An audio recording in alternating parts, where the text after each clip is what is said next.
여러분 안녕하세요. 예, 정치학 수업 시작하겠습니다. 자, 정치학 우리가 수업 시작한 지 벌써 이제 몇 개월이 지나갔습니다. 이번에 이제 다루게 될 일순환에서는 정치학의 이제 여러 분야 중에서도 특히 시험 문제에 가장 많이 출제되는 부분, 그러니까 정치 사상하고 비교 정치를 갖다 우리가 집중적으로 학습을 갖다 하는 이제 그런 단계예요. 나중에 또 우리가 겨울이 되면요, 이제 이순환에 들어가게 되는데. 이순환에서는 특히 국제정치와 관련된 그런 주제들과 이론들을 집중적으로 학습을 하도록 이렇게 수업이 설계가 되어 있습니다. 자, 그 각설하고 이제 수업 들어가 볼게요. 자, 제일 앞부분에서 우리가 다뤄야 될 부분이 이제 정치 사상입니다. 일단 출제 경향을 여러분한테 말씀을 드리면요, 정치 사상은 자주 나오는 그런 주제는 아니에요. 자주 나오지는 않습니다만은 가끔씩 이제 나오게 되면 학생들이 대비를 안 하고 있다가 상당히 이제 당황을 갖다 하게 되는 그런 파트가 이 정치 사상 파트입니다.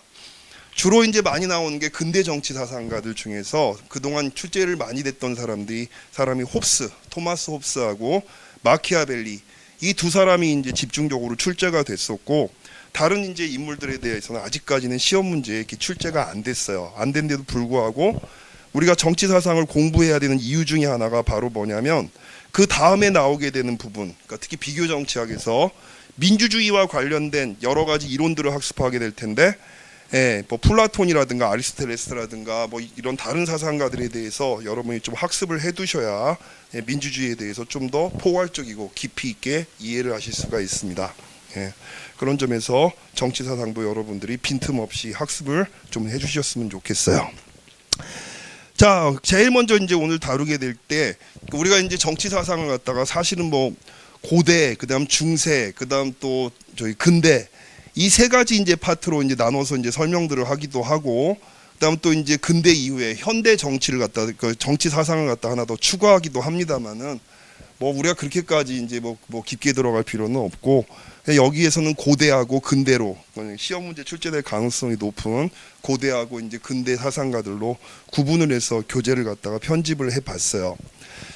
자, 일단 앞에 보시면 여러분들이 정치 사상의 흐름과 쟁점에서 뭐 고대 정치 사상의 흐름 뭐 이런 게 나오는데, 요건 그냥 여러분이 참고 삼아서 한번 읽어보시고 제가 핵심만 뽑아서 여러분들한테 말씀을 드리겠습니다. 자, 서양 철학은 자, 핵심이 바로 합리주의야.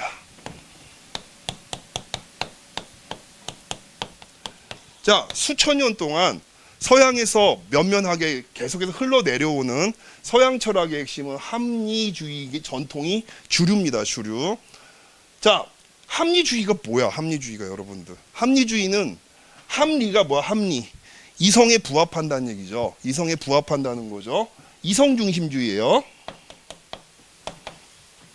자, 그럼 이성이 뭔데?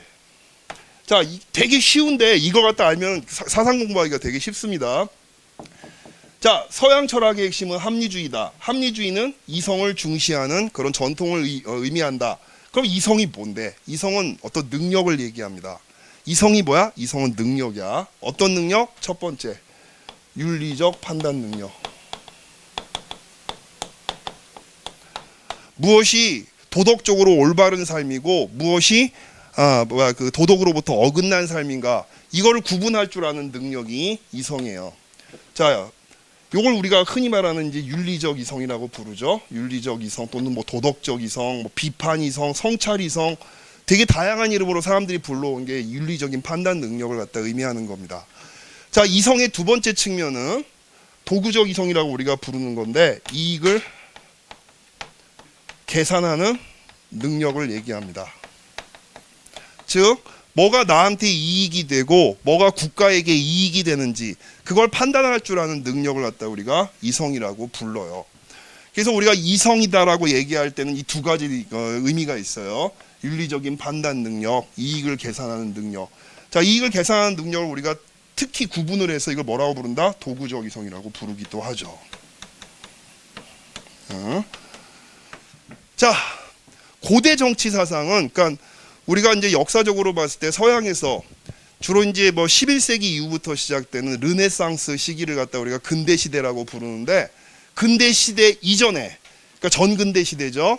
고대 이제 그리스 시대부터 시작해서 중세까지 이어지는 이 시기를 갖다 우리가 이제 그 전근대 시대라고 얘기하는데, 자, 요거 중요합니다. 전근대 시대에서는 이성의 이 두 가지 측면 중에서 윤리적인 판단 능력, 윤리적 이성을 갖다가 중시하는 그런 특징이 두드러집니다. 아시겠죠? 두 가지 능력 중에서 뭐를 중시한다?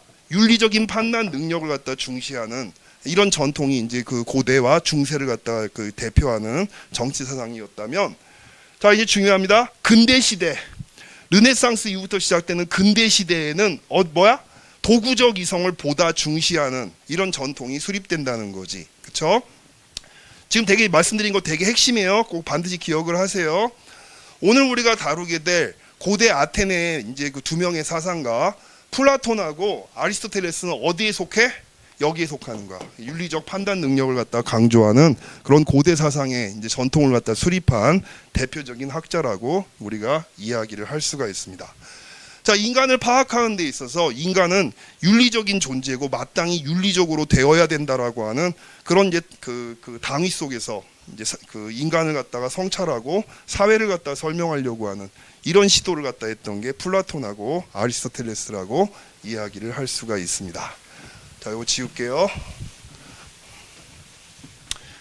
자, 플라톤의 이제 배경 얘기를 좀 해볼게요. 자, 여러분 6페이지로 가셔갖고 플라톤의 이상국가론과 민주주의 비판, 바로 이제 우리가 본론으로 들어갈 텐데, 자, 플라톤이 처했던 이제 시대적 배경 얘기를 좀 잠깐 해볼게요. 여러분 이제 고대 그리스 같은 경우가 주로 보면은 그 소크라테스하고 플라톤이 살았던 시기에, 흔히들 말하는 상대주의자들이 지배하는 그런 시기였어. 우리가 흔히 말하는 소피스트라고 부르는, 자, 소피스트라고 부르는 궤변론자라고 우리가 얘기하죠. 이런 지식인들이 그 아테네 이제 그 아테네를 갖다 지배하는 이런 상황이었었는데, 이 소피스트의 특징이 바로 뭐야? 상대주의자들이야.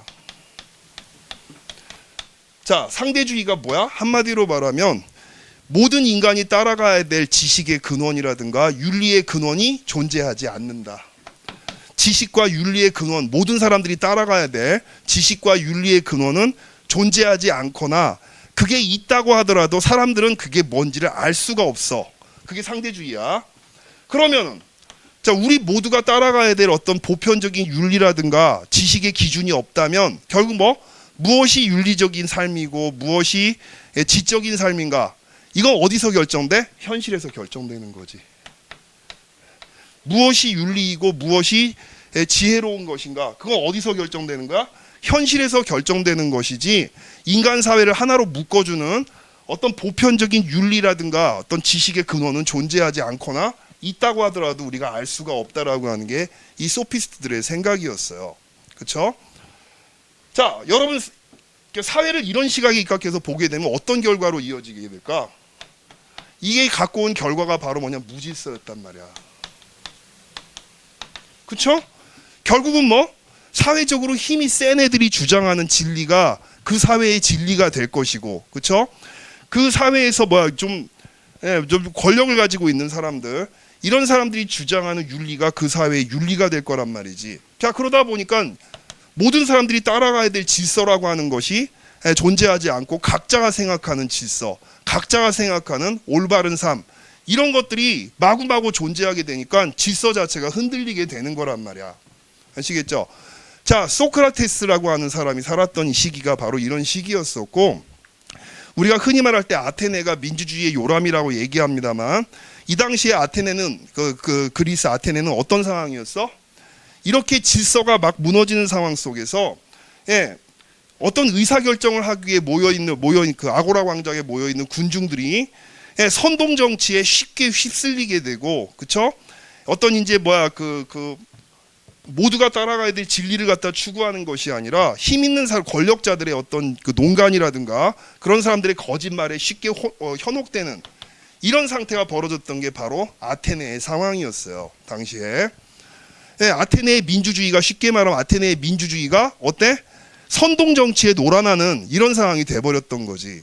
그러니까 지금도 여러분 전 세계적으로 어때? 민주주의의 중요한 위기라고 이제 많은 사람들이 얘기하는데, 지금 우리가 살고 있는 이 시기를 민주주의의 위기의 시대라고들 많이들 진단을 하고, 오래전에 또 이제 그 관련된 시험 문제도 나오기도 했었죠. 자, 왜 그럴까? 선동 정치가 이제 그 대중들을 장악해서 올바른 삶, 진리의 삶 이런 것들이 이런 것들이 다 상대화돼 버리는 거야. 자, 그런 상황 속에서 소크라테스라고 하는 사람은 뭐를 얘기한 거야? 우리 모두가 따라가야 될 보편적인 진리라고 하는 건 존재를 하고 있고 그 진리와 윤리는 이게 포인트예요. 잘 보세요. 인간 사회 속에서 결정되는 게 아니라는 거야. 현실적인 삶을 통해 갖고 무엇이 진리인지 뭐가 윤리인지가 결정되는 것이 아니라 결국 모두가 따라가야 될 윤리라든가 아니면 진리는 인간 사회 외부에 위치해야 된다. 그렇죠? 인간이 마음대로 좌지우지할 수가 없는 불변하는 변하지 않는 보편적인 진리와 어떤 윤리가 존재하고 있다라고 보는 그런 전통을 수립한 사람이 누구? 소크라테스. 그래서 소크라테스를 우리가 객관적 윤리론자라고 부르는 이유가 바로 여기에 있어요.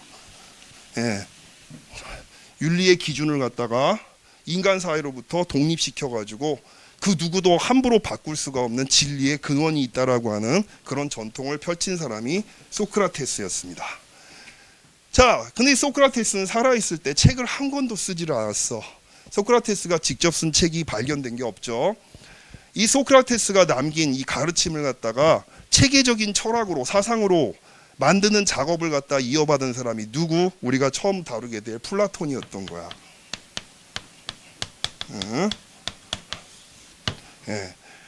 자, 플라톤은 지금 얘기했던 객관적 윤리론, 그러니까 인간 사회를 갖다가 사회로부터 독립돼서 불변하는 어떤 이제 그 진리와 윤리의 원천이 있다라고 하는 걸 어떤 식으로 설명하느냐, 이른바 얘기하는 이데아론이라고 하는 걸로 설명을 하는 거지. 이데아론. 자, 이데아론은 이데아가 뭐냐라고 얘기할 때 되게 어려운 얘기 많이 하는데 여러분 실제 이런 식으로 한번 생각해 보세요. 이데아는 일종의 개념적 틀이다. 요거 기억하세요. 이데아는 일종의 개념적인 틀이다. 자, 예를 한번 들어볼게요, 여러분들. 물고기는 말이야.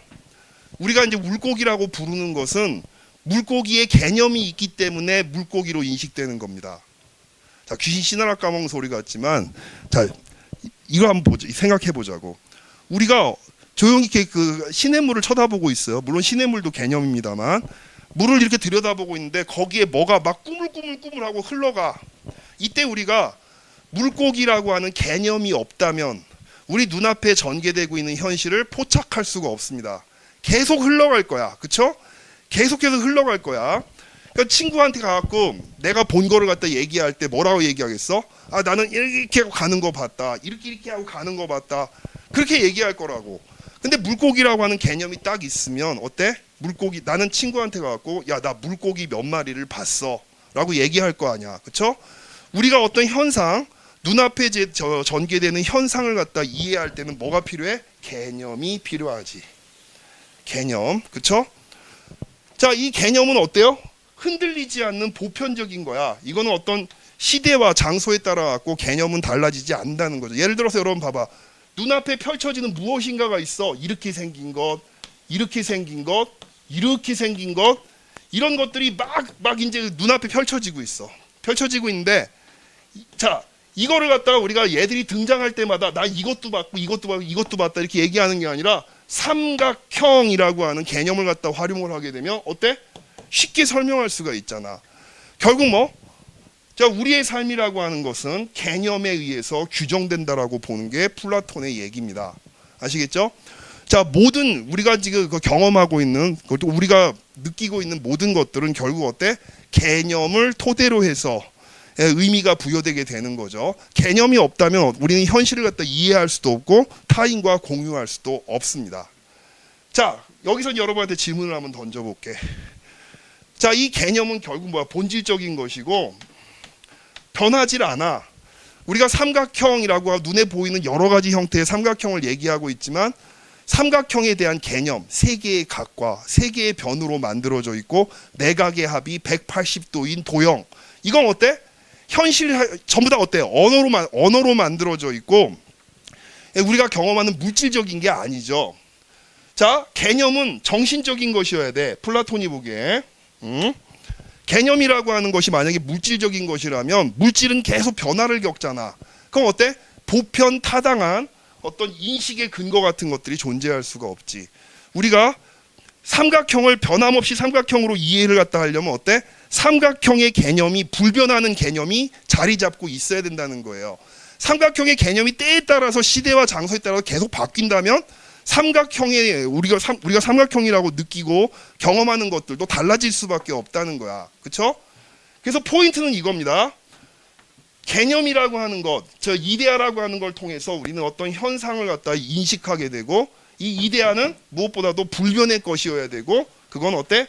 물질적인 것이 아니라 정신적인 속성을 가지고 있어야 된다라고 하는 게 플라톤의 생각이에요. 이게 핵심입니다. 이게 핵심이에요. 자, 지금 얘기한 이 복잡한 철학, 근데 내가 굉장히 단순화시켜서 얘기를 했죠. 그렇죠? 지금 얘기한 게 핵심이야. 우리는 어떤 현상을 이해하기 위해서는 개념적인 것이 필요하다. 개념적인 걸 이데아라고 한다. 근데 이데아라고 하는 것은 어때? 불변의 것이어야 된다. 불변의 것이기 위해서는 이데아는 물질적인 것이 아니라 정신적인 것이어야 된다라고 하는 게 플라톤의 핵심입니다. 자, 너무 단순화시켜 얘기하는 것 같은데 이 정도만 알아도 충분해요. 자, 이거를 정치에다가 적용하면 어떨까? 우리의 과제는 그거야. 이런 이데아론을 갖다가 정치에다 적용을 하면 자, 플라톤의 생각에 자, 국가라고 하는 것도 국가의 개념이 존재하고 있다는 겁니다. 가장 이상적인, 가장 바람직한 국가의 원형, 국가의 이데아가 존재하는 것이고 그 이데아, 그 국가의 본질이 무엇인가를 갖다가 쭉 설명하는 게 플라톤의 이상국가론이에요. 그렇죠? 국가는 마땅히 다음과 같은 본질에 입각해 있어야 된다. 그러니까 뭐야? 이건 현실하고 관련이 없어. 그렇죠? 현실에 여러 가지 국가의 유형이 있지만 플라톤이 알고 싶은 건 뭐야? 모든 국가를 아우르는 국가의 본질이 무엇이냐 이걸 갖다 파악하려고 하는 게 플라톤의 생각입니다. 그렇죠? 자, 국가의 본질을 갖다 만들어 놓고 한마디로 국가의 이데아를 만들어 놓고 이 이데아에 비춰봤을 때 현실적으로 존재하는 여러 가지 정치 체제가 있을 거 아니야. 그렇죠? 여러 가지 국가의 모습들이 있을 거 아니에요. 자, 이 현실적으로 존재하는 국가들이 가장 이상적인 국가의 본질에 얼마만큼 부합하고 얼마만큼 이런 본질적인 국가로부터 멀리 떨어져 있는가 이거를 갖다 이제 파악하는 게 플라톤의 정치 사상의 핵심이라고 이야기를 할 수가 있습니다. 예. 자, 지금 말씀드린 걸 갖다 이제 바탕으로 해서 텍스트를 갖다 우리가 들어가 볼게요. 자, 제목 보시면 플라톤의 이상국가론과 이건 바로 국가의 원형이 무엇인가, 국가의 본질이 무엇인가에 대한 설명이고, 자, 민주주의 비판이라고 하는 말이 나와. 왜 민주주의 비판이 나올까? 아까도 얘기했지만 플라톤은 바로 민주주의라고 하는 것은 다양한 사람들이 자신들의 의견을 갖다가 피력하는 그런 정치 체제를 민주주의라고 봤고, 각자가 자기 자신의 이익이라든가 자기 자신의 생각에 따라 가지고 정치를 갖다 끌고 가려고 하는 민주주의는 어때요? 상당히 위험한 그런 정치 체제다라고 하는 것이 플라톤의 생각입니다. 자, 플라톤에 관련된 수천 편의 논문이 있습니다만 제가 굳이 이 논문을 갖다 가지고 온 이유는 바로 뭐냐면 시험 문제에 출제될 가능성이 특히 민주주의와 플라톤을 갖다 연결시켜서 설명해봐라라고 하는 문제가 나올 수가 있어. 여러분 메모해도 좋아요. 만약에 플라톤을 시험 문제에 출제를 한다면 나 같으면 이렇게 출제를 할 거야. 뭐라고? 플라톤의 이상국가론의 핵심을 설명을 하시고 현대 민주주의를 비판해 보세요. 이런 식으로 문제를 낼 가능성이 높습니다. 그래서 우리가 이제 이 글에서는 앞에서는 플라톤의 이상국가론의 내용을 살펴보고 그 다음 이 이상국가론에 입각해서 현대 민주주의를 봤을 때 어떤 문제점들을 우리가 지적할 수 있을까, 이런 식으로 해서 텍스트를 구성을 해봤어요. 자, 서론부터 읽어보겠습니다. 서론. 플라톤의 정치 사상은 좀 꼼꼼하게 봐야 돼. 자, 플라톤의 이상국가론에서는 소피스트적인 권력 정치와 철학적인 이성 정치의 대결이 이성의 권력에 대한 사변적 습관에서 지향되고 있습니다. 사라지고 있습니다. 자, 더 쉽게 얘기해 볼게. 철학자들이 글을 어렵게 써가지고, 자, 소피스트를 비판하는 거야. 소피스트적 권력 정치라고 하는 건 바로 뭐 아까 얘기한 대로 현실에서 현실을 갖다 좌우하는 것은 권력이고, 이 권력이 지시하는 진리, 이 권력이 지시하는 어떤 윤리, 이런 것이 곧 사회적인 지식과 원리가 된다, 윤리가 된다라고 하는 그런 식의 생각이 소피스트적 권력 정치입니다. 당연히 플라톤은 이거를 까는 거죠, 그렇죠? 이런 현실적인 권력 정치를 넘어서 어떤 보편성과 본질을 갖다 추구하는 이성 정치를 추구해야 된다. 이게 플라톤의 생각이라는 거지. 아래점 가져서, 그런데 문제는 플라톤의 철인왕 개념이 그의 과격한 민주주의 비판과 맞물리는 와중에 이성 능력과 그것의 사용을 하나의 계급적 특권의 다름 아닌 것으로 만들어버린 것처럼 보인다 그랬었는데, 요 얘기는 조금 더 들어가 봐야 되겠네. 자, 일단 얘기를 해볼게. 자, 플라톤은 아까도 얘기했지만 현실적인 삶은 뭐에 의해 규정되어야 돼? 어떤 본질에 의해서 규정되어야 되는 거야. 불변하고 있는 본질에 의해서 현실이 규정되어야 된다라고 보는 거죠. 자, 이 얘기를 갖다 사회에다 적용시켜 보면은 모든 사람은 선천적으로, 이게 되게 중요합니다.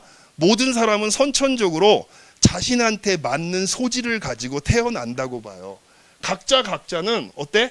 날 때부터 자기에 맞는 본성 같은 것들을 가지고 태어난다는 거야. 이 본성. 이 본성에 따라서 각자는 다양한 일들을 맡아야 됩니다. 예를 들어 갖고 어떤 사람은 성찰하기 좋아하고 생각하기 좋아하고 그다음 또 토론하기 좋아하는 사람들, 한마디로 철학적인 사고를 즐기는 사람들은 통치에 적합한 사람들이야. 주로 뭐 철학자들. 플라톤이 볼 때, 자, 이 그림 잘 봐주세요. 자, 모든 사람들한테는 본성에 맞는 직업들이 있어야 된다는 거지. 자, 철학을 즐기고 어떤 합리적인 이성적인 사유를 즐기는 사람들은 통치를 담당하기에 적합한 사람들입니다. 그 다음 어떤 기계, 자, 용맹함이라든가 기계를 내세우는 사람들은 주로 뭐야? 나라를 지키는 일, 주로 어때?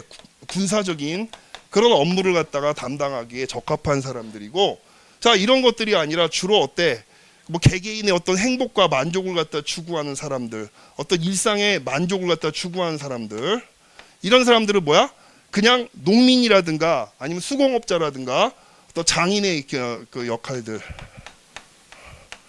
자, 이런 역할을 갖다가 담당하는 것이 바람직하다. 즉 각자 사회를 구성하는 사람들이 자신의 본성에 맞춰서 살아가는 것이 가장 어때? 바람직한 국가다라고 보는 게 플라톤의 생각이란 말이지. 그렇죠? 자, 근데 이런 생각이 어떤 문제가 될까? 결국 통치는 기계가 충만한 사람들, 어떤 경제적인 이익을 갖다 추구하는 사람들은 통치를 하지 말아야 된다라고 하는 이런 식의 논리가 돼버리잖아.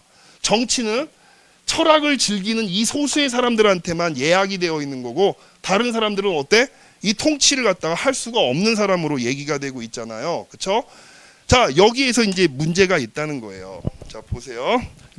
뒤에 가면 자세하게 나올 텐데, 자, 플라톤의 문제점이 뭡니까? 철인 왕, 즉 철인의 여기서 말하는 철인이 무쇠로 만든 사람이 아니야. 철학자 왕을 얘기하는 거예요. 철학을 즐기는 왕의 개념이 그의 과격한 민주주의 비판과 맞물리는 와중에 이성 능력과 그것의 사용을 하나의 계급적 특권에, 즉 뭐 철학자들만 통치를 해야 되는 것으로 만들어버리는 것이 플라톤의 문제다, 이 얘기입니다. 말이 어려우면 두 번째 점의 핵심은 뭐야? 철학자들만 지배를 하고 통치를 담당한다라고 하는 플라톤의 주장은 많은 비판을 받고 있다는 얘기예요. 자, 다음 점 가보세요. 자, 플라톤이 살던 시대가 어떤 시대였느냐? 펠로폰네소스 전쟁을 전후한 아테네의 정치적 분란과 무질서 속에서, 아까도 얘기했죠, 소피스트들이 지배하던 그런 사회, 모든 것들을 상대화시키는 그런 무질서 속에서 아마도 플라톤은 아테네 전체의 통일적인 질서를 확립하는 것이 개별 시민의 자유를 보장하는 것보다 더 가치로운 정치적 과제라고 판단했던 것 같습니다.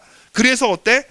각자 개개인들의 어떤 자율성이라든가 개성을 갖다 표현하는 민주주의에 반대하게 됐다는 거야. 플라톤이 생각했던 건.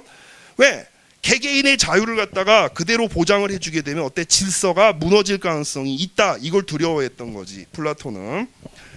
그래서 그에게 민주주의란 이성 능력을 결여한, 그러니까 올바른 도덕적인 판단 능력을 결여한 어중이 떠중이가 제각기 자기 멋대로 할 수 있는 자유를 방만하게 누리면서 설쳐대는 중우정치, 어리석은 사람들의 정치에 다름 아니었던 것입니다.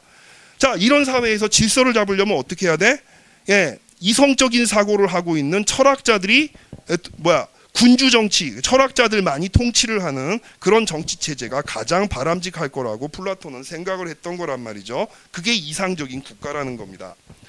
자, 이러한 사고 방식의 밑바탕에는 폴리스를 통치할 사람과 통치를 받을 사람 사이에 절대로 평등하게 취급될 수 없는 본성적 차이가 존재한다고 보는 엘리트주의가 자리 잡고 있습니다. 그렇죠? 통치는 철학할 수 있는, 사고할 수가 있는 이성적인 사람들한테만 예약되어 있다라고 보는 그런 엘리트주의가 자리 잡고 있다는 겁니다. 그는 한 사람의 이성적인 철학자가 여타의 비이성적인 다수에 대해서 절대적인 지배권을 행사하는 정체에서만 국가의 정의가 완성될 수 있다고 보았던 겁니다. 여기서 말한 국가의 정의가 뭐예요? 각자가 맡은 바 자기 본성에 따른 그런 이제 그 일들을 갖다 추구하고 살아가는 그런 국가가 완성될 수 있다고 봤던 겁니다.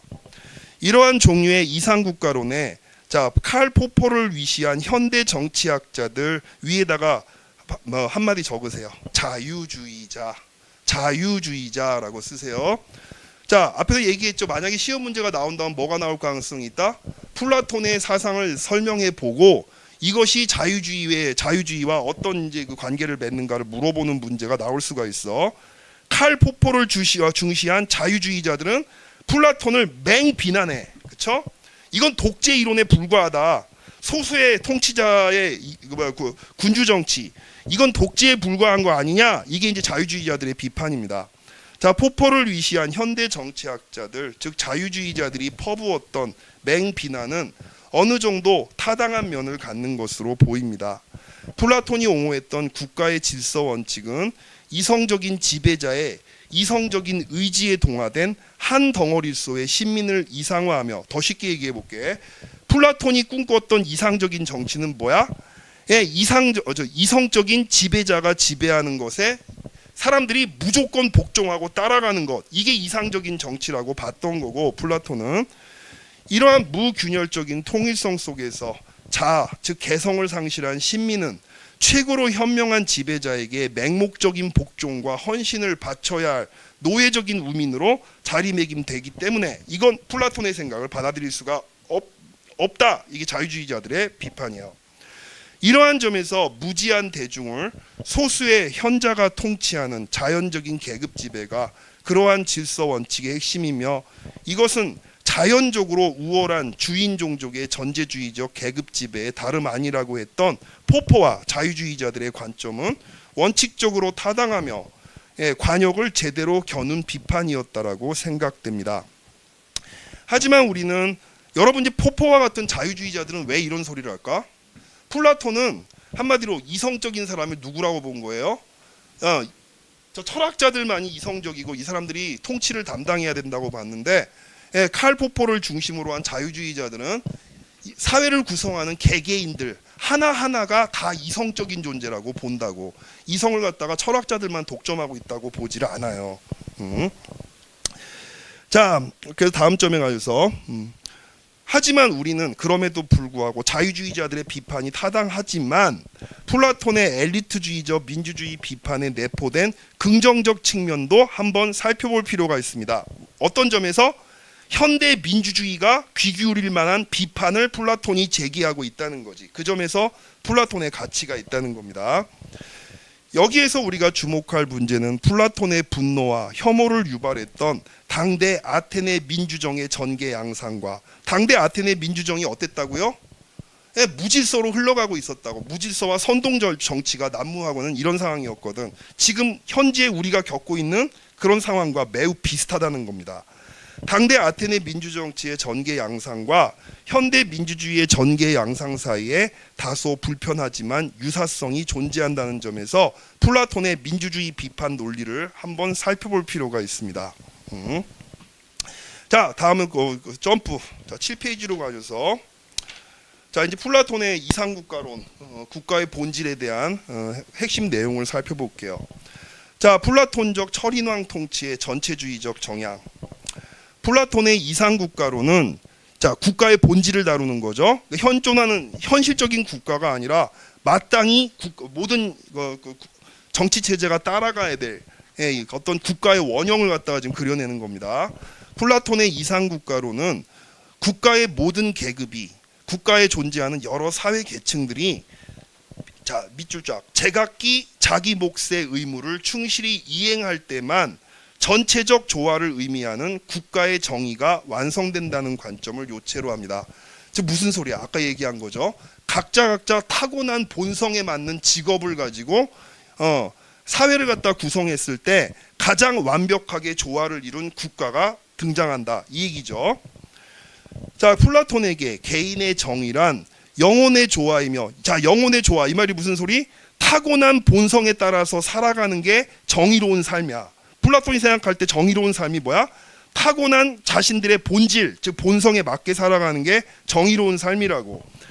자, 개인의 정의란 영혼의 조화이며, 그게 이제 영혼의 조화란 말로 부르는 거죠. 타고난 본성에 따라서 사는 것이며, 국가의 정의란 국가의 본질에 맞춰서 국가가 운영되는 거지. 모든 구성원들이 각자의 자리에서 각자에게 주어진 그런 기능들을 제대로 수행함으로써 이룩하게 될 사회적 조화. 여기서 자꾸 조화란 말이 나오는데 조화를 뭘로 이해하면 돼? 질서야, 질서. 각자가 맡은 일, 본성에 따라서 주어진 일에 충실하게 살아가면 사회 질서가 완벽하게 이룩될 거라고 플라톤은 본 거지.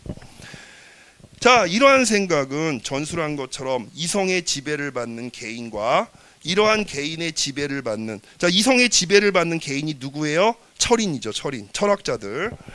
이런 개인과 이런 철학자들, 개인의 지배를 받는 국가가 똑같이 정의롭다고 보는 추리에 기인하고 있습니다.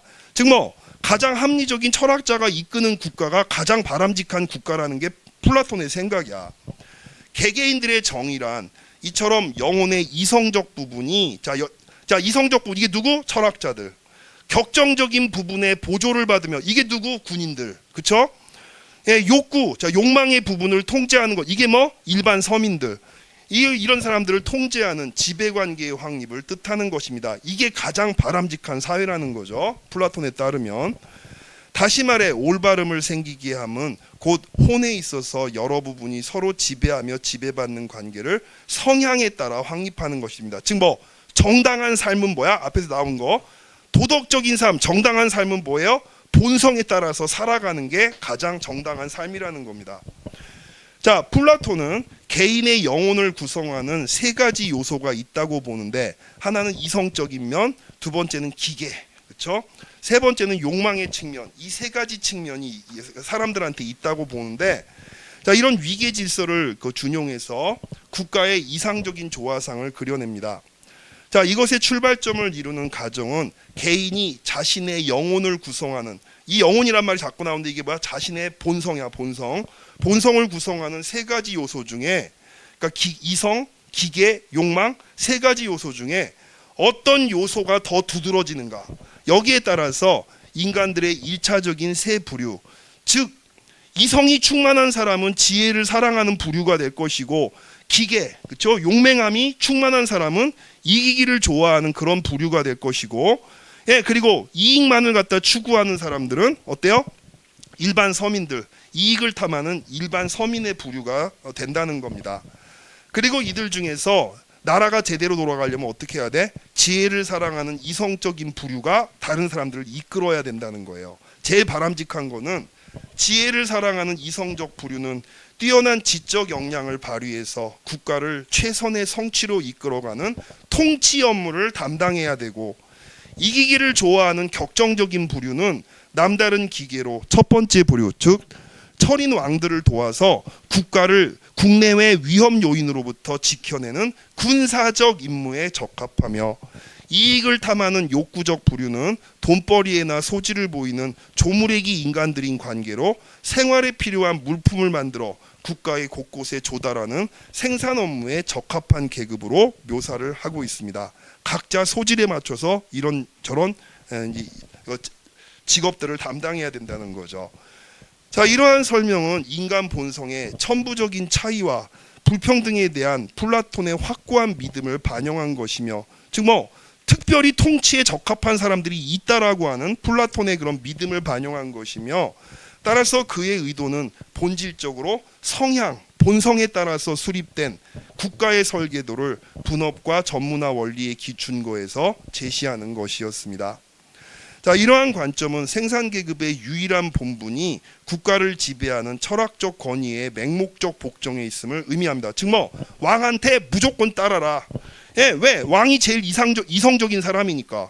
이성적인 사람의 선택이 늘 올바른 거니까 무조건 복종하고 따라가라라고 하는 걸 얘기하고 있다는 거지.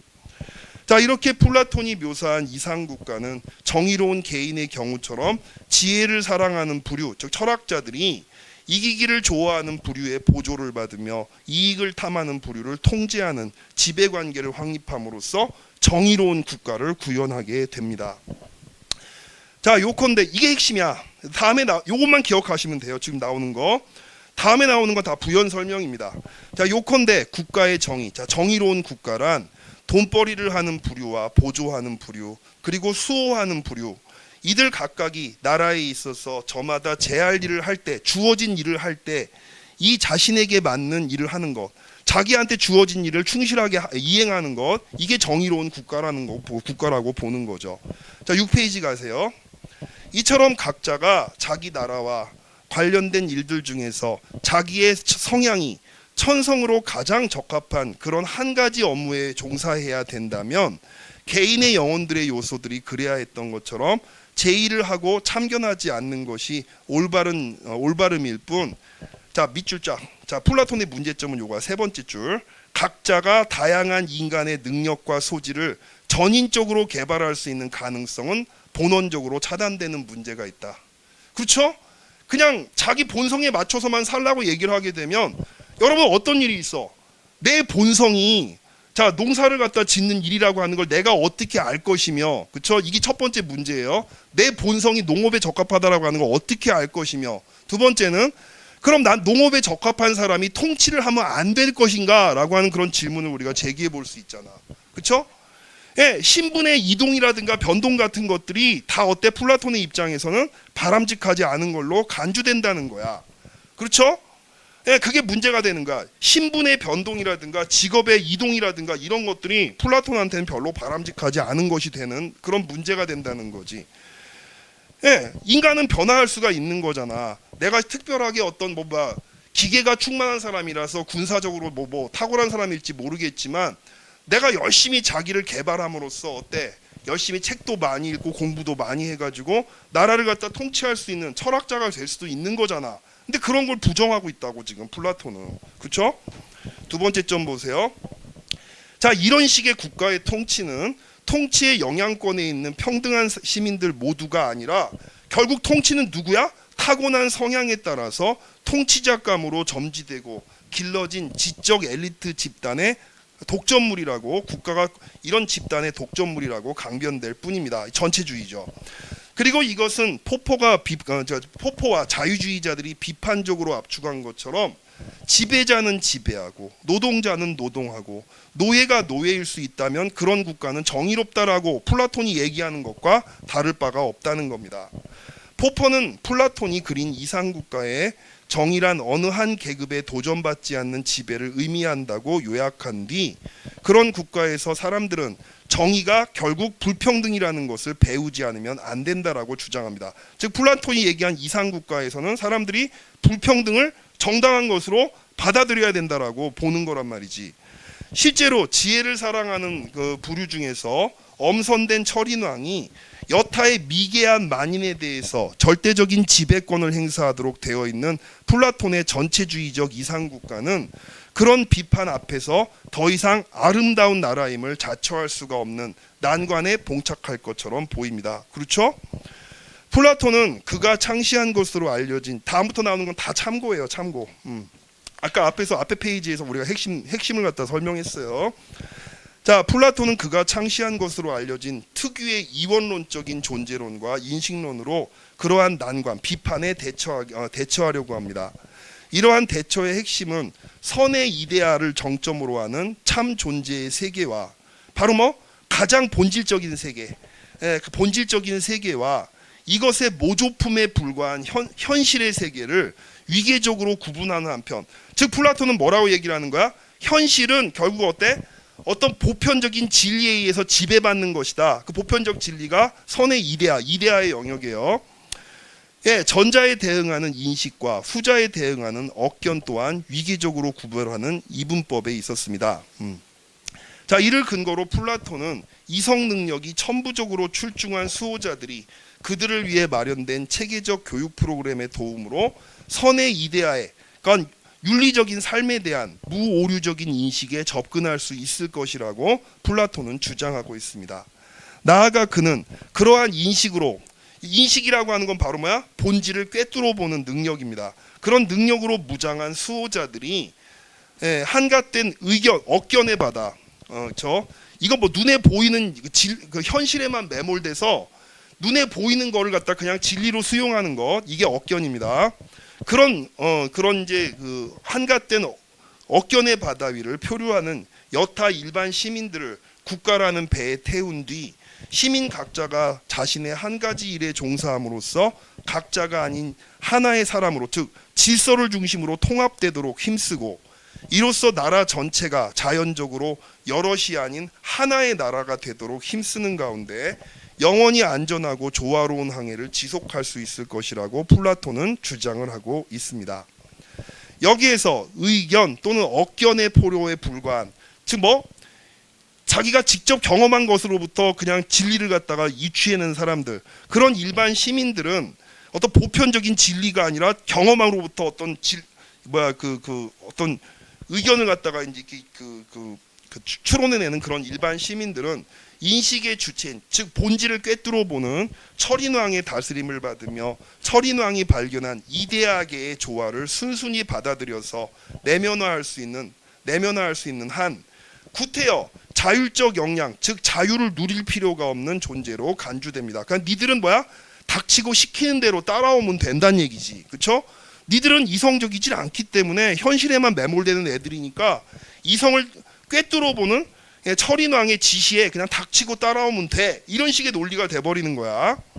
자, 이런 방식으로 플라톤은 자신의 전체주의적인 이상국가를 소피스트적인 권력 정치, 즉 현실을 중시하는 정치에 대항할 철학적 이성 정치의 유력한 구현체로서 정당화했습니다. 어렵게 써놨는데 결국 플라톤이 왜 이런 짓을 한 거야? 결국 질서입니다. 질서. 소피스트들이 상대주의를 통해서 해체시켜버린 질서, 이 무질서한 사회를 갖다가 극복하고 질서 잡힌 그런 사회를 만들기 위해서는 철인왕에 의한 지도에 따라서 모두가 똑같은 방향으로 가야 된다라고 이런 식으로 본 거죠. 자, 그렇습니다. 자, 이런 그 다음 점에 가서, 그러나 플라톤이 반복해서 말하는 선의 이데아가 정확하게 무엇을 의미하는지에 대해서 우리가 국가와 정치의 논의로부터 알아낼 수 있는 것은 의외로 적은 편입니다. 즉 플라톤이 말하는 본질적인 것, 그 본질이 뭐냐, 여기에 대해서 우리가 알아낼 수 있는 게 별로 없다는 거예요. 다시 한번 얘기하면 철인왕은 어때? 본질적인 삶을 갖다가 추구하고 꿰뚫어 볼 수 있는 사람이야. 근데 그 본질적인 삶이 구체적으로 뭐야? 여기에 대한 답이 없다는 거예요. 근데 사실은 본질적인 것을 갖다 우리가 이런 것입니다라고 구체적으로 언급한다면 더 이상 본질적인 게 안 되죠. 그렇죠? 보편적이고 객관적인 것은 현실을 갖다 초월해야 되는데, 현실적인 내용을 갖다 가지고 보편적인 것을 갖다 정의하려고 그러면 그건 더 이상 보편적인 것이 되질 않지. 자, 그런 딜레마가 있는 거야. 결국 플라톤도 보편적인 정치가 뭔지, 보편적인 삶이 뭔지에 대해서는 실제로 알려주는 게 별로 없다는 겁니다. 플라톤의 설명들로부터 우리가 알아낼 수 있는 것은 선의 이데아가 지고의 선이고, 근데 선의 이데아가 뭔지는 몰라. 보편적인 진리가 있다. 근데 보편적 진리가 뭐야? 그건 몰라. 그렇죠? 이게 지고의 선이요 가치이고 진리인 관계로 지고의 영혼을 지닌 인간만이, 즉 철인왕 같은 사람들만이 그것의 인식에 접근할 수 있다는 그런 식의 설명만을 제시하고 있습니다. 즉 선의 이데아는 사실상 열등한 자들이 절대로 알 수 없는 그 무엇으로 정의된 셈입니다. 자, 그렇다면 우리는 플라톤의 철인왕이 진실로 선의 이데아에 대한 인식을 가진 자인지 알 수 있는 방법이 없지. 그렇죠? 이걸 어떻게 분간하겠습니까? 한정된 의견과, 그렇죠? 일반 대중들의 억견과 이 철인왕의 진정한 인식을 구별할 수 있는 내용적 기준이 분명하지 않다면 철인왕이 실제로는 아는 자를 참칭한 권세가의 가능성도 배제할 수가 없을 겁니다. 그렇죠? 9페이지 가셔서 더욱이 플라톤은 절대적으로 가치 있다고 선언된 선의 이데아와 그것을 모범으로 한 이상국가의 청사진이 결코 여러 가지일 수가 없다고 말합니다. 즉 무슨 소리? 이상국가의 모델은 하나일 뿐이야. 국가의 원형은 다양할 수가 없어. 국가의 본질은 하나일 수밖에 없다는 거죠. 자, 이를 근거로 시민들 모두의 단합은 최대 선이요 분열은 최대 악이다라는 점을 누누이 강조하는데, 이렇게 되면 어때? 반민주적인 사고로 넘어가게 되는 거지. 다양성을 인정하지 않게 되는 거야, 이런 식으로 얘기하면. 이러한 극단적인 일원화의 경향은 당연히 국가의 의지에 철저히 동화된 시민의 의지를 필요로 합니다. 무엇보다 먼저, 그러니까 한마디로 국가의 명령에 무조건 따라야 되는 시민을 갖다 염두에 둬야 된다는 거죠. 무엇보다 먼저 생각해야 할 것은 어떤 사회에서든 선의 내용에 대해 서로 상충하는 개념이 있기 마련이라는 점입니다. 그렇죠? 무엇이 선이냐? 여기에 대해서 하나의 해석만 존재한다면 그건 독재야, 독재. 이른바 자유주의적 사회는 개인들 사이에 상충하는 개념들의 우위를 판정하려고 하지 않을 것이며, 즉 무슨 소리? 네가 생각하는 올바름, 내가 생각하는 올바름을 인정하는 거지. 이 자유주의자들은 그런단 말이야. 그렇죠? 가능하면 각각의 개인들이 그들 자신의 이상에 따라서 살 수 있게 하는 메커니즘을 제시하려고 할 것입니다. 왜 그럴까? 자유주의자들은 각자 개개인이 이성의 주체라고 보기 때문에 그렇습니다. 그러나 플라톤은 이제 이성의 주체를 철인왕으로만 보는 거죠. 그러나 플라톤은 전혀 그렇게 하지 않았습니다. 오직 하나의 선이 존재하며 국가의 생활은 그러한 선을 반영해야 한다는 것입니다. 통치자의 지식으로 국가의 정부를 관장해야 한다는 것일 뿐입니다. 자, 이런 이유로 플라톤의 이상국가에서는 가치와 의미에 관한 담론의 권력을 독점한 철인왕만이 선의 내용을 결정할 권한을 가지며 시민은 그렇게 결정된 바를 받아들이는 것 이외에 다른 선택을 할 수 없도록 여러 가지 전체주의적 제도들이 체계적으로 이제 제시되었습니다. 자, 예컨대 플라톤이 다 참고로 하세요. 아까 이제 우리가 7페이지에서 핵심을 갖다 다 얘기했어. 지금 나온 얘기는 다 부연 설명이야. 예컨대 플라톤이 제안한 신화적 세뇌의 기제는 신이 인간을 만들 때 수호자가 될 사람의 영혼에는 황금을 넣어주셨고 보조자가 될 사람의 영혼에는 은을 넣어주셨으며 농부나 장인이 될 사람의 영혼에는 쇠와 청동을 넣어서 나라를 통치할 귀인을 미리 점지했다. 이런 얘기까지 써왔단 말이야, 이상국가에다가. 예, 이렇게 주장하는 한편 쇠와 청동이 함유된 사람이 나라를 책임지게 될 경우 나라가 멸망하게 될 것이다 라고 하는 신탁을 내렸다라고 하는 그런 내용까지 막 자기 책에 써놨어, 플라톤이. 자, 나아가 플라톤이 옹호한 우생학적 출산관리 정책은 이게 무슨 소리냐면, 자, 이렇게 철학적인 그런 철인들이 저기 누구야, 이제 일반 서민들하고 결혼이라든가 이런 것들을 하게 되면 어때? 우생학적으로 열등한 사람들이 태어난다는 거예요. 사회가 타락하게 된다는 겁니다. 그러니까 플라톤은 계층별로 혼인을 해야 된다라고 주장하는 사람이야, 이 사람은. 자, 그게 우생학적 출산관리 정책이에요. 예. 자, 이런 우생학적 출산관리 정책은 국가의 엄격한 통제하에 지혜를 사랑하는 부류의 남녀를 자주 동침하게 함으로써 이 부류의 순수한 혈통을 보존하는 한편, 즉 뭐 다른 잡것들이 섞이지 않게 해야 된다는 거지. 하찮은 부류의 자녀와 병자는 어차피 길고도 무용한 인생을 살 바에야 처음부터 양육과 치료를 못 받게 하거나 죽도록 내버려두는 편파적 선택을 허용하기도 합니다. 이렇게 본다면 포포의 말대로, 자유주의자들의 말대로 플라톤의 선한 지배자는 인간의 가부장적인 목자에 불과하고 참된 정치 기술, 즉 지배의 기술은 일종의 목축 기술, 말하자면 인간이라고 하는 가축을 관리하고 통제하는 기술의 다름 아닐 뿐입니다. 자, 그러나 플라톤의 믿음과 반대로 이러한 전체주의적 제도들은 현존하는 인간 부류들 간의 본질적 차이를 반영하는 것이 아니라 지속적으로 만들어내어 고착화하는 것이었습니다. 자, 다른 말로 쉽게 바꿔볼게. 플라톤식의 사회관은 결국 어때? 불평등을 고착화시킨다는 얘기죠. 그렇죠? 예. 자, 천직에 따라 살아라. 직업의 이동 같은 거 바람직하지 않다. 예, 주어진 사람들끼리, 신분이 맞는 사람들끼리 결혼해라. 자, 이런 것들은 어때? 불평등을 고착화시킨단 말이야. 그렇죠? 그리고 이것은 개인과 국가의 정의를 고상한 것과 저열한 것의 위계적 조화와 같은 것으로 보이는 특이한 관점에 기인한 결과로 보입니다. 플라톤이 의미하는 진리를 사랑하는 자란 이미 겸허한 구도자가 아니라 거만한 진리의 소유자일 뿐입니다. 그는 훈련된 변증론자로서, 변증론이 어려우면 훈련된 철학자로서 이렇게 하세요. 철학자로서 지적인 직관, 즉 영원한 천국의 형상이나 이데아를 보고, 형상이나 이데아 뭐야? 본질이지. 그렇죠? 본질을 꿰뚫어 보고 그것과 교류할 수가 있는 사람입니다. 이 그는, 그러니까 그 철학자들은 지혜로나 능력으로나 모든 일반인들보다 위에 군림하는 신과 같은, 그렇지 않다면 신성한 존재가 됩니다. 플라톤의 이상적인 처리는 전지전능한 자에 가깝다라고 할 수가 있습니다. 플라톤에 대한 이러한 문제 제기는 이제 우리로 하여금 플라톤이 자유의 역설 때문에 타락한 정체로 규정하며 신랄히 비판했던 민주주의의 제도적 특징들을 특별히 주목하게 만듭니다. 이제 밑에 나오는 얘기는 플라톤이 왜 그렇게 전제적인 그런 정치를 갖다가 본질적인 것으로 이해를 했는가? 결국은 뭐? 민주주의에 대한 회의와 혐오 때문에 그래요. 자, 다음에 나오는 얘기는 뭘까? 플라톤은 민주주의를 어떤 시각으로 비판하는가? 거기에 대한 얘기가 나올 거고, 만약에 시험 문제가 나온다면 나 같으면 이걸 내겠어. 플라톤이 바라보는 민주주의의 문제점을 서술해 보세요. 이제 그 내용이 나오게 될 겁니다. 자, 요거까지 다 하고 쉴게요. 자, 10페이지. 플라톤의 민주주의 비판의 현대적 함의. 자, 핵심은 한 줄로 내가 요약할게. 바로 뭐야? 무질서입니다. 민주주의는 무질서한 게 문제입니다. 자, 여러분 저기 뭐야? 아까 얘기했던 소피스트들이 무질서를 갖고 왔다 그랬잖아. 이 소피스트들이 결국 어때? 예, 그 보편적인 진리의 존재를 주장하던 소크라테스를 갖다가, 플라톤의 스승인 소크라테스를 결국 죽음으로 몰고 가죠.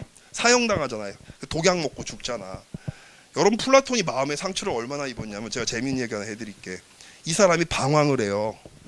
마음을 못 잡고 자기 스승 돌아가신 다음에 이 그리스 세계를 갖다 막 방황을 하다가 나중에 노예 상인들한테 잡혀 노숙자라고 알았겠지. 잡아가지고서 노예 시장에 갖고 팔려고 하는데, 예, 뭐 플라톤은 귀족이잖아. 그러니까 노예 시장에서 자기 친구가 이제 시장에 나온 거야. 나왔다가 플라톤을 보더니 너 라톤이잖아. 너 왜 거기 왜 있어? 야 친구야, 네가 나를 좀 사주면 안 되냐? 그래갖고 플라톤이 구원을 받아. 나중에 그래갖고 이제 그 친구한테 자기 몸값을 갖다 갚으려고 했더니 친구가, 돈 많은 친구 둬야 돼. 친구가 뭐라 그래? 아이 뭐 친구가 그걸 뭘 받고 그래? 나 안 받을게. 돈이 굳었어. 그 굳은 돈을 갖다 가지고 학교를 짓죠. 그 학교 이름이 뭐야? 아카데미아. 그 아카데미아가 배출한 최고의 학생이 누구? 조금 이따 얘기하게 될 아리스토텔레스입니다. 자, 자기 스승이 왜 죽었어? 왜 그 모함을 받아서 죽었어? 결국 어때? 이 무질서를 극복하려고 하다가 결국 반발에 부딪혀서 사망했단 말이지. 자, 플라톤은 어때? 이 상대주의자들, 이 무질서한 그런 사회, 여기에 대해서 굉장한 환멸을 갖고 있던 사람이에요. 그러다 보니까 완벽한 질서를 추구하는 그런 정치 사상을 갖다가 추구했던 거란 말이지. 이 무질서를 갖고 오는 정치 제도가 뭐야? 그게 민주주의라고 보는 겁니다. 플라톤은. 자, 플라톤이 시도했던 민주주의 비판의 가장 뚜렷한 특징은 민주주의의 극단적인 희화화에 있습니다. 민주주의를 아주 극단적으로 인식을 해요. 그에게 있어서 다중이 지배하는, 일반 대중들이라고 해도 좋아, 대중들이 지배하는 민주주의란 단적으로 말해 죄인이 영웅인 뜻, 공공연히 나돌아다니며 자식이 아비와 거류민이 시민과 학생이 선생과 젊은이가 연장자와 노예가 자유민과 가축이 사람과 신민이 통치자와 맞짱을 뜨게 되는 극단적인 패륜과 방종의 무대에 다름 아닌 것이었습니다. 무질서야, 한마디로 말하면 무질서. 민주정치 체제가 참주적인 정치체, 참주라고 하는 건 뭡니까? 도덕적으로 타락한 그런 이제 독재 정치를 얘기하는 겁니다. 민주적인 정치 체제가 이런 참주라고 하는 타락한 독재 정치 체제로 타락할 수밖에 없다는 그의 설명은 이런 관점에 기인한 것인데, 자, 핵심은 그거야.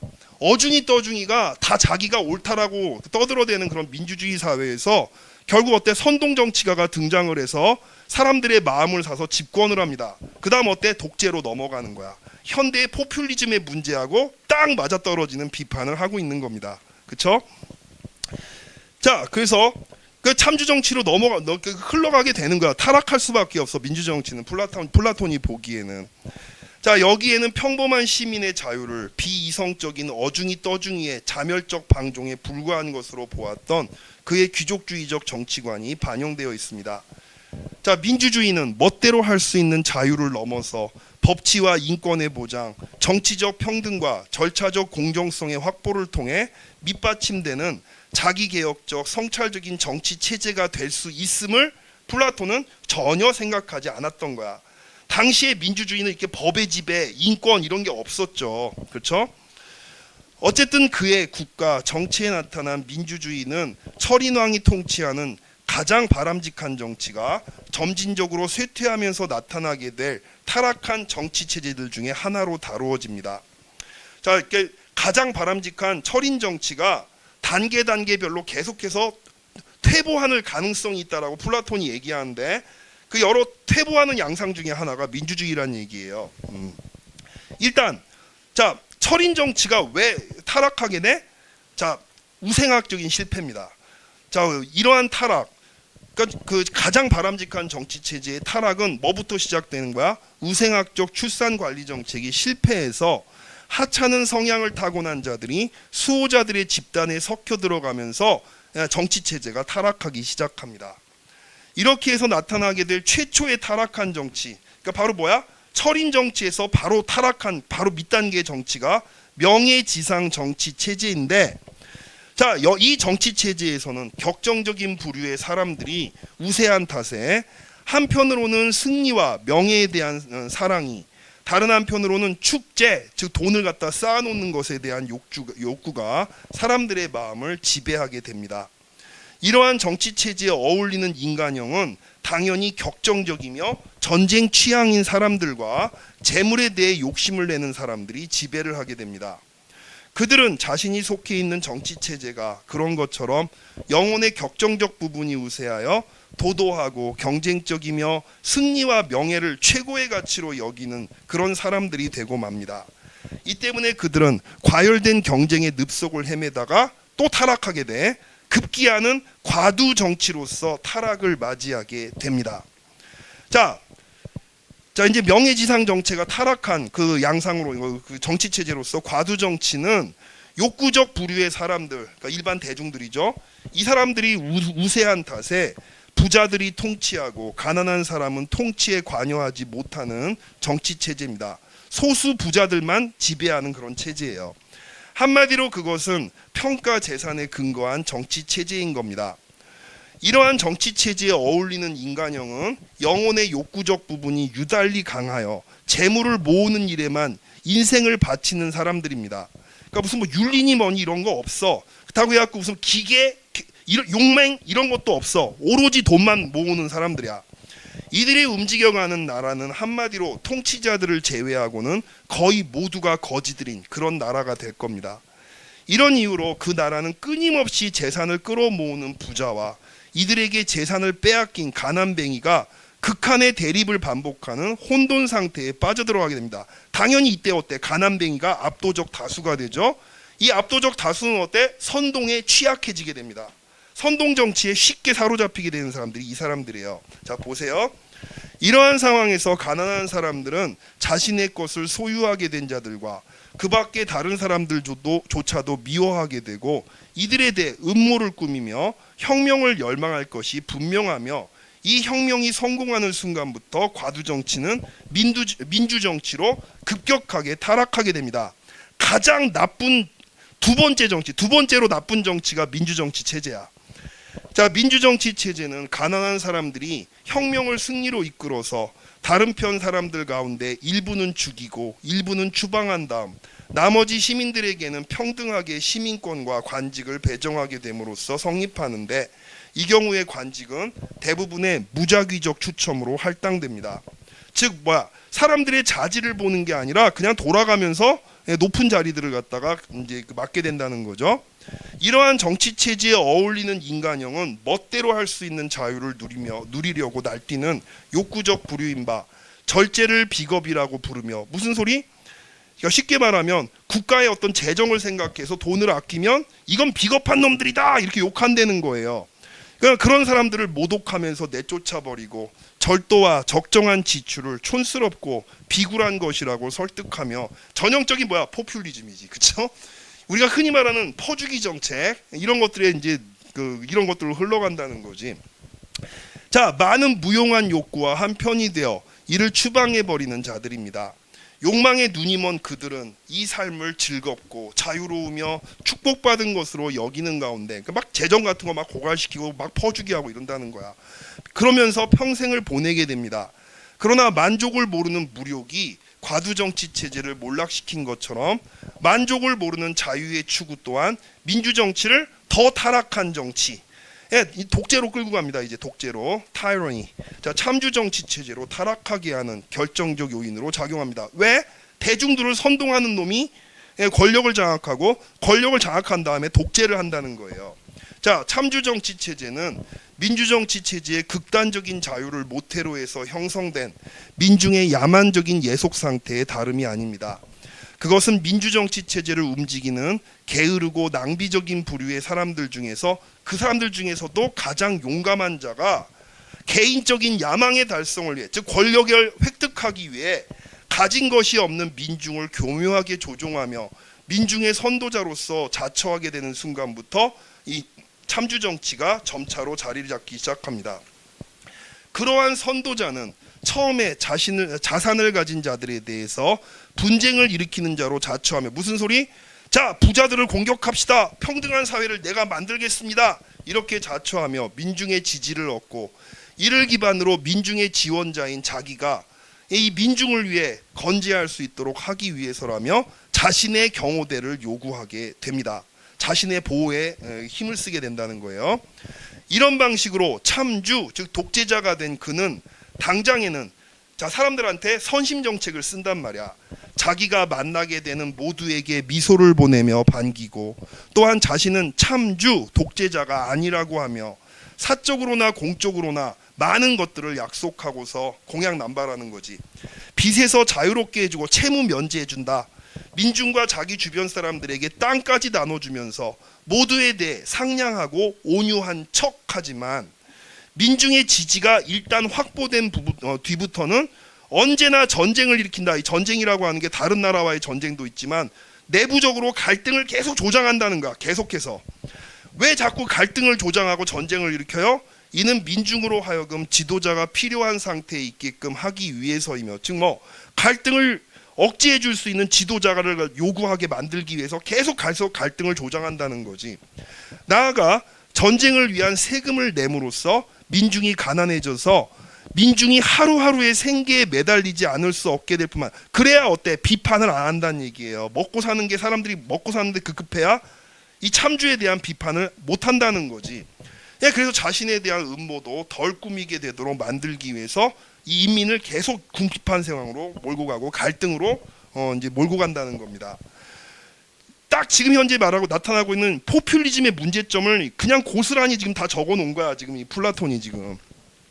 자, 이러한 혹세의 패정으로 참주는 시민들한테서 더 미움을 사면서 할수록 그만큼 더 많은 그리고 더 믿을 만한 경호원들이 필요해지는 악순환에 빠지게 되며, 여기 경호원이라고 그랬는데 요즘 상황으로 바꾸면 자기 지지 세력들이지, 자기의 극단적 지지 세력들이 더 필요해지는 악순환에 빠지게 되며, 이 때문에 나타나는 살림이 거덜나 끝내는 처참한 몰락의 길을 걷게 된다고 봅니다. 이렇게 되면 어때? 국가와 공동체가 해체되는 그런 길로 가게 된다는 거예요.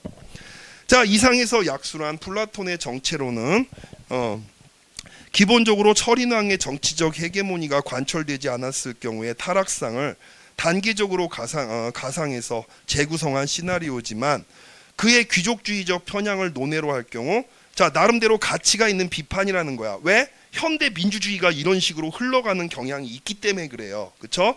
그래서 현대 민주정치의 발전 방향과 관련된 중요한 시사점 하나가 여기 들어있다는 겁니다. 플라톤의 비판에. 멋대로 할 수 있는 자유를 한없이 누리던 민주정치 체제의 다중이 도리어 참주의 노예로 전락하게 된다는 이야기는 직업적 정객의 거짓 약속에 기대서 이기적인 욕망의 만족을 극대화하려고 하는 현대의 대의민주주의 국가의 시민들에게도 설득력 있게 적용될 수 있기 때문입니다. 퍼주기 하면 거기에 놀아나갖고 그냥 막 표를 몰아주는 그런 시민들의 모습이 플라톤이 비판한 대중의 모습하고도 오버랩이 되잖아요. 그렇죠? 많은 사람들이 지적해왔던 것처럼 오늘날 서구적 문명 세계의 정치 문화가 지닌 최대의 결함은 만인의 현재적인 욕망을 모조리 만족시켜주겠다라고 약속하는 대의 정치의 근시안적 포퓰리즘에 있는 것처럼 보입니다. 실제로 오늘날 많은 나라의 유권자들은 자신이 원하는 것을 원하는 것을 제때에 제공해주지 않는 정치인들에게 지지를 철회하겠다라고 위협함으로써, 그렇죠 여러분, 이런 현상 많이 나타나죠. 표 안 줄 거야 이런 식으로 나타나잖아. 예, 이런 그렇게 위협함으로써 원하는 바를 이뤄내는 암묵적인 힘을 행사하며, 이런 상황 속에서 정치인들은 도덕적인 리더십의 목표를 추구하는 대신에 부의 매력을 이상화하는 대중선동에 매달리곤 합니다. 만족의 지연을 견디지 못하는, 즉 즉각 원하는 것을 갖다 얻지 못하는 유권자와 목전에 만족이 있다고 외친, 나를 찍어주면 그 이익이 당장에 주어진다라고 외치는 야심적인 정치꾼은 그렇게 선거를 통한 공조로 각자의 이기적인 목적을 달성하게 된다는 겁니다. 어떤 진리의 영역, 윤리의 영역, 우리가 마땅히 해야 될 영역, 이런 것들은 다 이런 포퓰리즘에 의해서 다 붕괴되고 있다는 거예요. 자, 민주주의를 다수결로 형이화시켜버리는 이 과정은 때때로 보편적인 인권의 규범들이 유권자들의 이기적인 동기들에 압도되어 버리는 그런 사태를 초래한다는 결정적인 문제점을 갖고 있습니다. 선거에 의탁된 대의제하에서 민이란, 자, 국민들의 목소리란, 국민들의 뜻은 한마디로 당선된 선호와 같은 것을 가르칠 때가 많습니다. 즉 무슨 소리? 아니, 국민이 나를 지지해서 내가 당선이 됐어. 그럼 내가 내 마음대로 하는 게 결국 국민들이 원하는 거야. 이런 식의 논리. 지금 어떤 나라에서도 자꾸 제기되고 있는 이런 식의 논리. 어떤 나라인지는 여러분이 아실 거예요. 이런 논리가 문제가 된다는 거지. 자, 12페이지. 그러나 이러한 다수결 메커니즘의 어떤 국면에서도 우리는 객관적인 옳고 그름의 척도로 즉흥적 여론을 여과하는 합리적 의사소통의 계기를 찾아보기가 어렵습니다. 즉 무슨 소리? 무엇이 올바른가에 대해서 여러 시민들이 모여서 토론을 하고 토론을 통해서 의사를 결정하는 이런 과정이 없다는 거야. 다수결은. 그렇죠? 그냥 뭘 원하는지 손 들어보세요. 이래갖고 그냥 결정해버리는 거니까. 그렇죠? 대화와 소통이 없어요. 이 다수결의 문제점입니다. 다수결을 갖다 내세우는 것들의 문제점이 바로 이겁니다. 예, 결국 수의 논리로 소수자들을 억압하게 되는 이런 문제가 생긴단 말이야. 소수자들의 의견도 들어보고 토론을 통해서 다수의 의견을 바꿀 수도 있는 가능성들을 열어놔야 되는데 그게 없다는 거지. 그냥 다수의 힘으로 그냥 밀어붙이는 거란 말이지. 이게 현대 민주주의의 또 문제점입니다. 다수결주의. 한국 사회가 안고 있는 심각한 문제점이기도 합니다. 이게. 자, 플라톤은 국가를 배에 비유한 국가 정치 체제의 한 대목에서 민주정치 체제의 대중을 그러니까 배 주인에게 대중 선동가를 선언해 조타술의 진정으로 능한 자를 철학자에 비유함으로써 그러한 대의적 선동정치, 즉 포퓰리즘의 부정성을 암시하고 있는데, 이에 따르면 민주정치 체제의 일반적인 상황은 항해술을 하나도 모르는 선원들이 제각기 자기가 조타수가 되겠다고 선주를 설득하여, 즉 국민들을 설득해서 상호 간의 이전투구 양상의 싸움을 벌이는 배의 상황과 같은 것입니다. 이 경우에 선원들은 점잖은 선주를, 그러니까 국민들을 최면제나 술 취함 또는 그 밖의 다른 것으로서 옴짝달싹 못하게 하는 설득 전술을 예사로 구사하며, 눈과 귀가 어두운 선주, 그러니까 요즘 말로 하면 국민들이지, 국민들은 그러한 기만적인 술책에 속아 넘어가기가 일쑤입니다. 그러나 진실로 항해술에 정통하고 조타술에 능한 사람들은 바로 그러한 독보적인 지식 때문에 선원들과 선주에게 조롱과 따돌림을 받게 됩니다. 그리고 이렇게 돌아가는 배는 결국 비극적인 운명을 맞이하게 될 것이 뻔합니다. 이러한 비유는 물론 진리를 인식한 영웅과 진리에 접근할 능력도 없는 하찮은 부류의 인간들을 대비시켜 또 철인 왕에 의한 통치의 당위성을 부각하기 위한 그런 주장이라고도 할 수가 있습니다. 그럼에도 불구하고 우리가 한번 받아들여야 될 게 있다는 거예요. 현대 민주주의가 실제로 이런 위험이 있지 않을까. 자, 그럼 이런 엘리트주의적 지향성을 논외로 할 경우 우리는 그런 비유로부터 민중의 선도자로 자처하는 기만적인 선동가가 무지한 민중의 지지에 힘입어서 국가와 지역의 그 참주와도 같은 존재로 등극하고 나는 현대적인 대의 정치의 비판적인 조감도를 읽어낼 수가 있습니다. 이처럼 우리는 플라톤의 엘리트주의적 지향성에 반대하는 입장을 견지하면서도 객관적인 옳고 그름의 분별이 결여된 직물적 다수결 민주주의, 눈앞의 이익에만 몰두하는 다수결 민주주의를 거부하는 플라톤의 지성적, 도덕적 엄격성에는 부분적으로 공명을 표할 수가 있을 것입니다. 현대의 대의 정치는 예컨대 세제나 공공서비스 개혁에 관한 국가 차원의 의사결정을 집권당이나 다수당의 선호에 일임하는 위험한 경향을 보이고 있으며, 이것은 국민 다수의 민의를 관철할 최선의 방법이라는 명분으로 정당화됩니다. 즉 다수결이 늘 정당한 것으로 우리한테 설명되고 있어요. 그렇죠? 하지만 문제가 있어. 그것은 만인의 동등한 존엄성이 헌법적으로 인정된 바탕 위에서 관련자 전원의 합리적인 의사소통, 그렇죠? 의견의 교환이 있어야 되는데 다수결은 의견의 교환이 없는 상태에서 숫자로 밀어붙이는 거잖아. 그런 합의 또는 의사소통이라는 말은 다른 말로 합의입니다. 합의를 매개로 결정해야 할 사안을 단순히 유력한 선호의 헤게모니, 즉 숫자의 다수, 그렇죠? 여기에 내맡겨 버리는 반민주적인 폭거일 수 있음을 우리가 생각해 봐야 합니다. 그리고 이 점에서 민주주의는 형식적인 다수결이 아니라 보편적인 인간 존엄의 관념이 합의 형성의 원리로서 존중되는 실질적 가치 지향의 정치 문화로 이해되어야 한다. 여러분, 이 말에 되게 중요한 게 있어요. 밑줄 한번 쳐봅시다.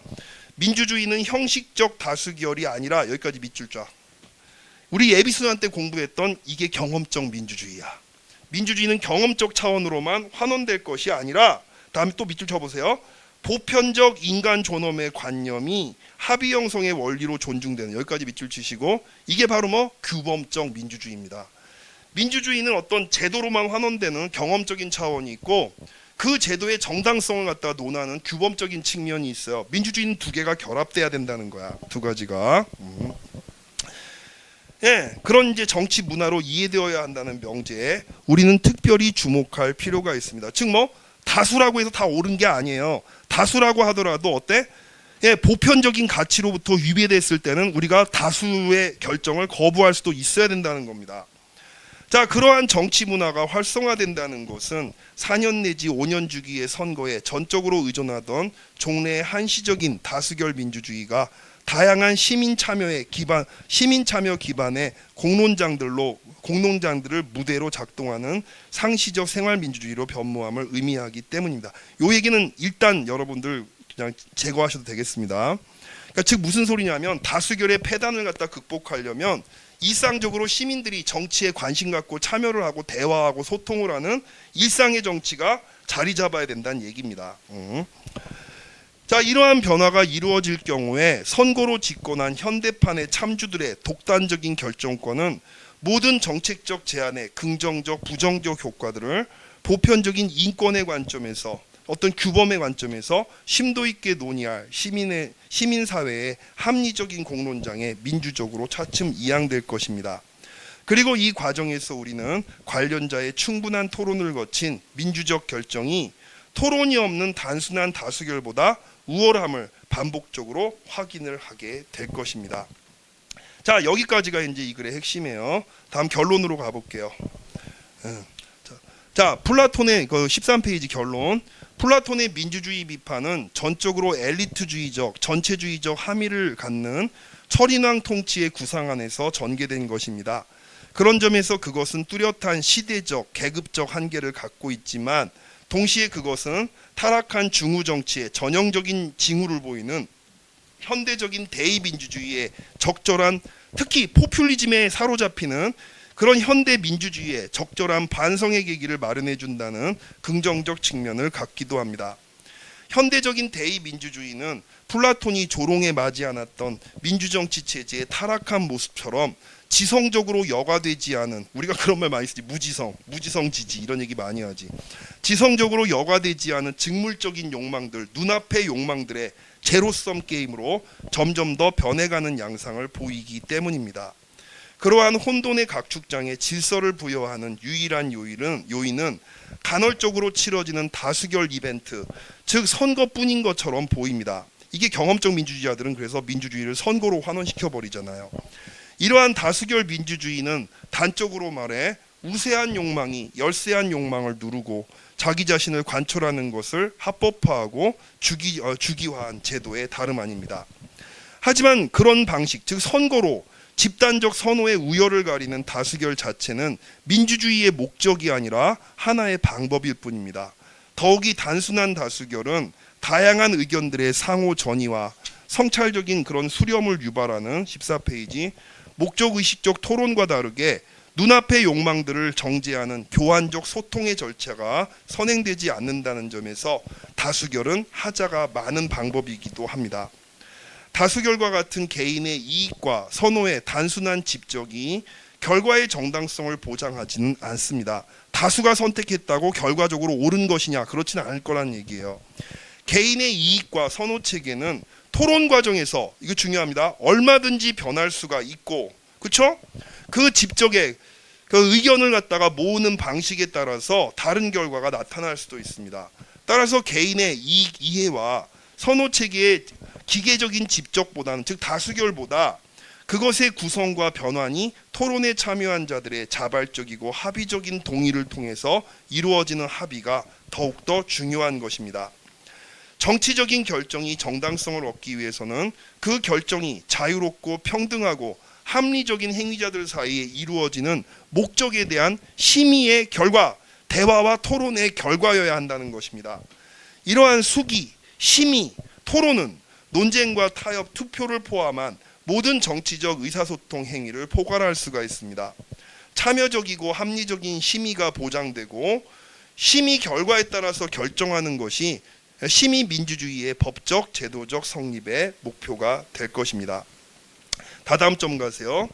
자, 지금 한국 사회는 어떨까요? 지금 한국 사회. 한국은 전술한 시민 참여 기반의 수평적 공론장이 그러니까 시민들이 의사소통하는 그런 공간들이 자유롭게 형성되고 보호되는 정치 문화를 갖추고 있습니까? 한국의 정치 권력은 중대한 공적 사안에 대해서 다양한 경쟁적인 의견들을 말하고 듣고 비판하며 그 차이를 조정할 시민의 자유를 제도로서 과연 보장하고 있습니까? 한국의 언론 매체는 다양한 시민의 요구와 주장을 있는 그대로 직필해서 공론화하는 사회적 공기 역할을 수행하고 있습니까? 제가 언론 보라고, 언론이 보면 각자 정파적으로 찢어져 가지고 특정 정파의 이익을 대변하고 있잖아. 자, 이러한 질문들의 부정적 대답이 내려질 경우 한국은 시민적인 공론의 다양한 계기들이 국가 권력에 의해 체계적으로 차단되고 억압되는 비민주주의 국가, 즉 점점 참주적인 정치를 향해서 나아가고 있다라고 얘기할 수가 있다는 겁니다. 이것은 국가 권력의 대표자가 일체의 공적 사안에 관한 결정권을 전지적 시점에서 독점하며 분노한 시민의 저항적 움직임을 불순 세력의 준동으로 폄하해온 모든 국가에 해당되는 말입니다. 이게 참주 정치야. 이 모든 경우에 국가 권력의 대표자는 철없고 무지한 시민들을 제도하는 철인왕인 것처럼 행세하는 거죠. 그런 철인왕의 행세를 통해서 그러한 참주적 전행을, 자신들의 독재를 정당화합니다.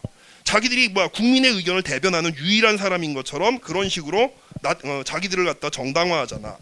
플라톤의 이상국가론과 민주주의의 비판이 지닌 현재적 의의는 이처럼 이상화된 철인왕 통치와 타락한 민주정치 체제의 극적인 대비를 통해서 이상적인 정치 체제의 타락과 타락한 정치 체제의 구원을 달라진 시대 상황 속에서 새롭게 숙고하도록 한 역사적인 계몽성에 있다. 즉 민주주의의 문제점을 진지하게 고찰하도록 이끈다는 점이 플라톤의 철학이 갖고 있는 중요한 지점이라고 우리가 할 수가 있다는 겁니다. 자, 시간이 많이 지났는데요. 10분 쉬었다가 이어서 이제 아리스토텔레스 얘기로 넘어가 볼게요.